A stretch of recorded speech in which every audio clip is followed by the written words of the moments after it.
Hoy en Historias de Vampiros, os voy a contar 3 casos de vampiros reales a lo largo de la historia.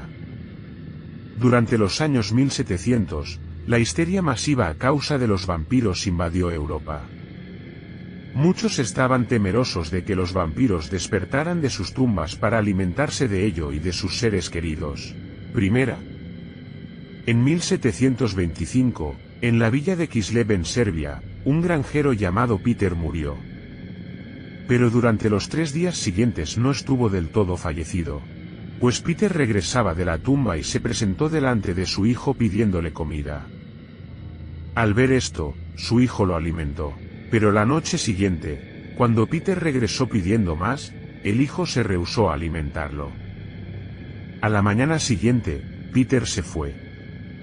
Unos días más tarde, su hijo fue encontrado muerto y una semana después, 9 personas de la villa fueron encontradas fallecidas.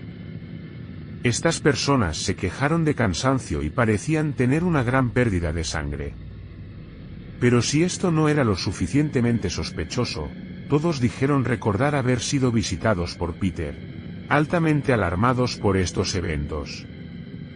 El sacerdote local le escribió a un magistrado, quien pasó la noticia a un comandante de unas tropas imperiales cercanas. Luego los 2 oficiales y un excursionista llegaron poco después de haber recibido el mensaje. En ese momento decidieron exhumar todos los cuerpos de las personas que habían fallecido. Y lo que encontraron en la tumba de Peter conmocionó a todos. Su cuerpo estaba perfectamente preservado y su boca estaba llena de sangre. Después de ese descubrimiento, una estaca fue clavada en el pecho de Peter.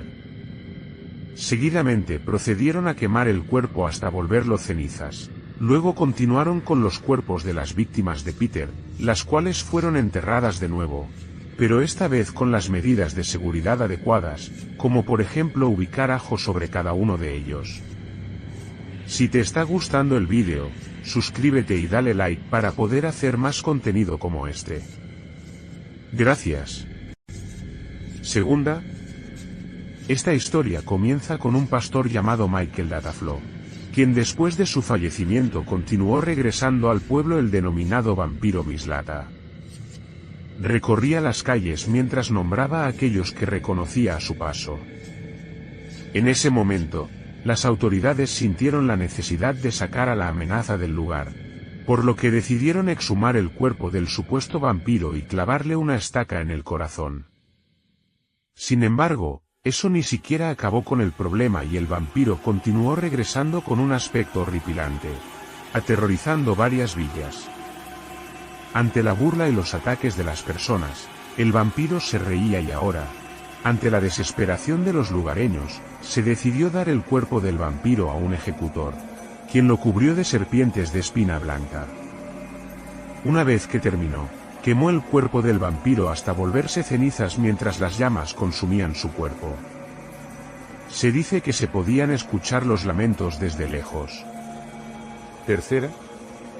En 1585, los residentes de una villa en Silesia se quejaron por la visita de un vampiro con aliento pestilente, el cual tenía por nombre Curtius. Pero antes de formar parte de estos muertos en vida, Curtius era una persona respetable. En febrero de 1582, este hombre fue gravemente herido después de haber recibido una patada de su caballo. Antes de terminar su vida, Curtius se quejó de sufrir visiones fantasmales y sentimientos de estar entre llamas. De acuerdo a un testigo que lo presenció todo a la misma hora de su muerte, un gato negro entró en su habitación y saltó sobre su cama como correspondía en su estatus cívico. El hombre fue enterrado en el altar de su iglesia local, pero unos días después, varios pueblerinos reportaron haber recibido visitas de esta persona, describiendo que al hombre lo acompañaba un hedor insoportable acompañado de mucho frío. Las personas lidiaron con estas visitas hasta finales del mes de julio, cuando exhumaron el cuerpo de Curtius, y finalmente se analizó. Los resultados fueron que su piel aún estaba lozana, sus articulaciones no estaban rígidas, sino ágiles y completamente móviles. Cuando cortaron una vena de su pierna, la sangre brotó fresca. Después de escuchar las condiciones de su cuerpo, se decidió arrojarlo en una fogata y después fue despedazado hasta convertirlo en cenizas. A partir de ese momento, las visitas de Curtius cesaron por completo. Suscríbete para poder formar parte de este mundo.